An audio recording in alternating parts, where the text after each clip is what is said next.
નમસ્કાર દર્શક મિત્રો, અમારી યુટ્યુબ ચેનલમાં ફરી એક નવા વિડીયોની સાથે તમારું હાર્દિક સ્વાગત છે। તો મિત્રો, હવે પીજીવીસીએલની એક્ઝામ ખૂબ જ નજીક છે, તો આપણી ચેનલમાં મિત્રો નવા ડેલી વિડીયો આવતા રહે છે। તો મિત્રો, જો તમારે પીજીવીસીએલની એક્ઝામ હોય તો તમારા માટે આ વિડીયો ખૂબ જ મહત્ત્વનો બની શકે છે। તો મિત્રો, તમે હજુ સુધી અમારી ચેનલ સબસ્ક્રાઈબ નથી કરી તો અમારી ચેનલ જરૂરથી સબસ્ક્રાઈબ કરી લો, કારણ કે અમારી ચેનલમાં ઇલેક્ટ્રિકને લગતા વિડીયો બનાવવામાં આવે છે જે તમને ખૂબ જ ઉપયોગી થઈ શકે છે। તો ચાલો મિત્રો, આપણે વિડીયો શરૂ કરીએ। તો મિત્રો, પહેલો પ્રશ્ન છે કે વાયરમાં હૂક અને વાયર લૂપ બનાવવા માટે ક્યુ પ્લાયર વપરાય છે? તો મિત્રો, વાયરમાં હૂક અને વાયર લૂપ બનાવવા માટે ક્યુ પ્લાયર વાપરવામાં આવે છે? તો મિત્રો, તેના 4 ઓપ્શન દર્શાવેલા છે।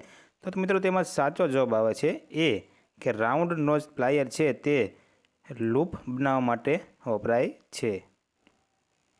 પછી મિત્રો, 2 નંબરનો પ્રશ્ન છે કે મિત્રો, સાંકડી જગ્યામાં જોબને પકડવા માટે ક્યુ પ્લાયર વપરાય છે?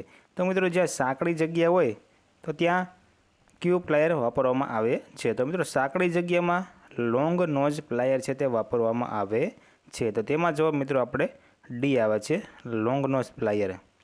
પછી મિત્રો, 3 નંબરનો પ્રશ્ન છે કે મેટલની પાતળી સ્ટ્રીપ શીટને ફોલ્ડિંગ કરવા માટે ક્યુ પ્લાયર વપરાય છે?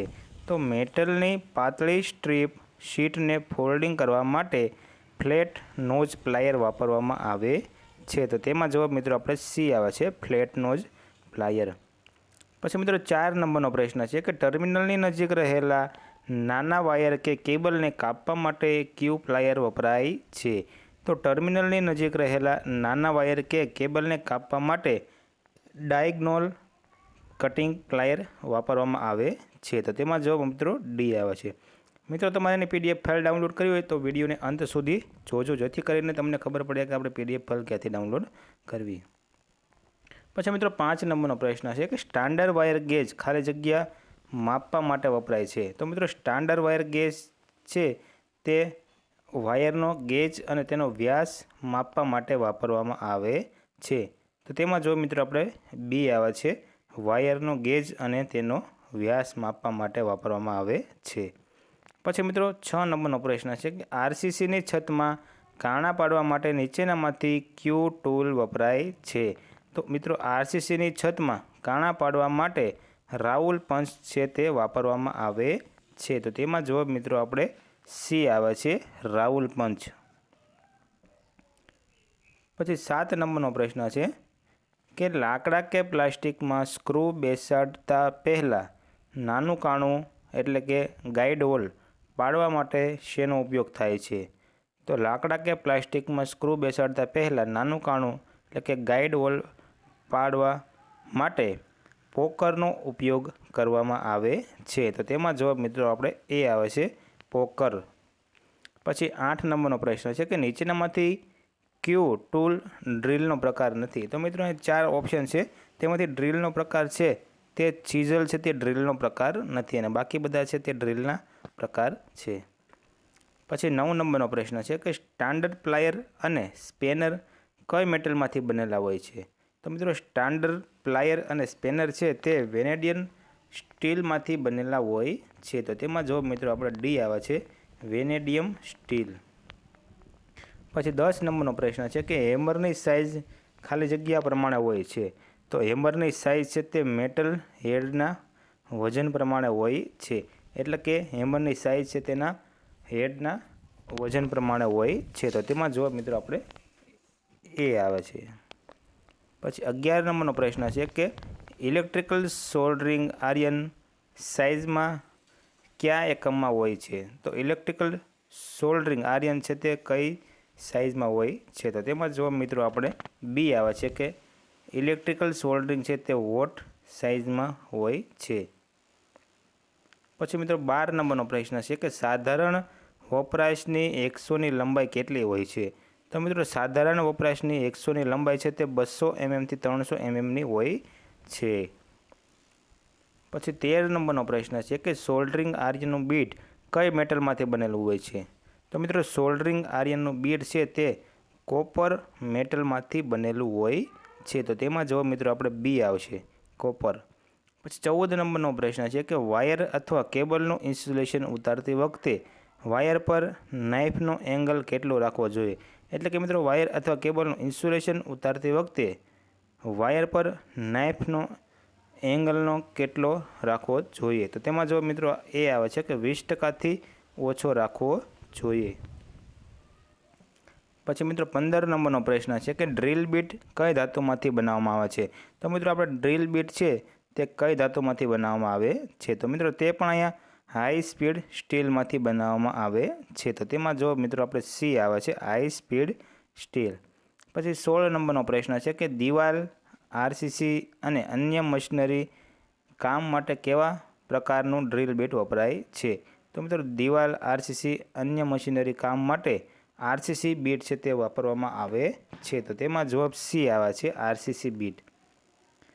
પછી 17 નંબરનો પ્રશ્ન છે કે વાયરિંગમાં ગ્રાઇન્ડર મશીનનો ઉપયોગ ખાલી જગ્યા માટે થાય છે? તો મિત્રો વાયરિંગમાં ગ્રાઇન્ડર મશીનનો ઉપયોગ છે તે જરી પાડવા માટે થાય છે. પછી મિત્રો 18 નંબરનો પ્રશ્ન છે કે ઇમ્પેક્ટ ડ્રીલ, હેમર ડ્રીલની હેમરિંગ અસર કયા એકમમાં હોય છે? તો ઇમ્પેક્ટ ડ્રીલ, હેમર ડ્રીલની હેમરિંગ અસર છે તે બીપીએમમાં હોય છે. તો તેમાં જવાબ મિત્રો આપણે સી આવે છે, બીપીએમ. પછી 19 નંબરનો પ્રશ્ન છે કે ઇલેક્ટ્રિકલ ટેસ્ટરમાં વપરાતા લેમ્પમાં કયો ગેસ ભરવામાં આવે છે? તો ઇલેક્ટ્રિકલ ટેસ્ટરમાં વપરાતા લેમ્પમાં નિયોન ગેસ છે તે ભરવામાં આવે છે. તો તેમાં જવાબ એ આવે છે, નિયોન. પછી 20 નંબરનો પ્રશ્ન છે કે વાયર સ્ટ્રીપરની સાઇઝ ખાલી જગ્યા એમએમમાં હોય છે? તો વાયર સ્ટ્રીપરની સાઇઝ છે તે 150 એમએમમાં હોય છે. તો તેમાં જવાબ આપણે ડી આવે છે. તો મિત્રો તમારે આની પીડીએફ ફાઇલ ડાઉનલોડ કરવી હોય તો અમારા વોટ્સએપ ગ્રુપમાંથી તમે આની પીડીએફ ફાઇલ પણ તમે ડાઉનલોડ કરી શકો છો, જેની લિંક છે તે ડિસ્ક્રિપ્શનમાં આપેલી છે. પછી મિત્રો 21 નંબરનો પ્રશ્ન છે કે ટ્રાય સ્ક્વેરમાં બે બ્લેડ વચ્ચેનો ખૂણો કેટલો હોય છે? તો ટ્રાય સ્ક્વેરમાં બે બ્લેડ વચ્ચેનો ખૂણો છે તે 90° હોય છે. પછી મિત્રો 22 નંબરનો પ્રશ્ન છે કે મલ્ટીમીટરનો ઉપયોગ શું માપવા માટે થાય છે? તો મલ્ટીમીટરનો ઉપયોગ છે તેમાં જવાબ મિત્રો ડી આવે છે, આપેલા તમામ. તો પહેલાં એ જવાબ આવે છે કરંટ, બી જવાબ આવે છે વોલ્ટેજ અને સી રેઝિસ્ટન્સ. તો આ 3 માપવા માટે મલ્ટીમીટરનો ઉપયોગ થાય છે. પછી 23 નંબરનો પ્રશ્ન છે કે હેમરનો ઉપયોગ શામાં થાય છે? તો મિત્રો હેમરનો ઉપયોગ છે તે ખીલી ઠોકવા માટે થાય છે. પછી 24 નંબરનો પ્રશ્ન છે કે મેલેટનો ઉપયોગ જણાવો? તો મિત્રો મેલેટનો ઉપયોગ છે તે કંડક્ટરને સીધો કરવા માટે કરવામાં આવે છે. પછી 25 નંબરનો પ્રશ્ન છે કે સિઝલના બ્લેડની ખાલી જગ્યા પરથી ચીઝલની સાઇઝ નક્કી કરવામાં આવે છે? તો મિત્રો ચીઝલના બ્લેડની પહોળાઈ પરથી ચીઝલની સાઇઝ છે તે નક્કી કરવામાં આવે છે. પછી 26 નંબરનો પ્રશ્ન છે કે હેક્સોનો ઉપયોગ શામાં થાય છે? તો મિત્રો હેક્સોનો ઉપયોગ છે તે લાકડું કાપવા માટે કરવામાં આવે છે. પછી 27 નંબરનો પ્રશ્ન છે કે હેક્સો બ્લેડ કયા મટીરિયલમાંથી બનાવવામાં આવે છે? તો મિત્રો હેક્સો બ્લેડ છે તે હાઈ સ્પીડ સ્ટીલમાંથી બનાવવામાં આવે છે. પછી 28 નંબરનો પ્રશ્ન છે પાઇપ તથા તેની એસેસરીઝને પકડવા માટે ક્યુ સ્પેનર વપરાય છે? તો પાઇપ તથા તેની એસેસરીઝને પકડવા માટે પાઇપ રેન્ચ છે તે વાપરવામાં આવે છે. પછી 29 નંબરનો પ્રશ્ન છે કે ફિલિપ્સ સ્ક્રૂ ડ્રાઈવર કયા પ્રકારના સ્ક્રૂ માટે વપરાય છે? તો ફિલિપ્સ સ્ક્રૂ ડ્રાઈવર છે તે સ્ટાર હેડેડ સ્ક્રૂ માટે વાપરવામાં આવે છે. તો તેમાં જવાબ સી આવે છે. તો મિત્રો જો તમને અમારો વિડીયો પસંદ આવ્યો હોય તો અમારી ચેનલને સબસ્ક્રાઈબ કરો અને વિડીયોને લાઇક કરવાનું ભૂલતા નહીં.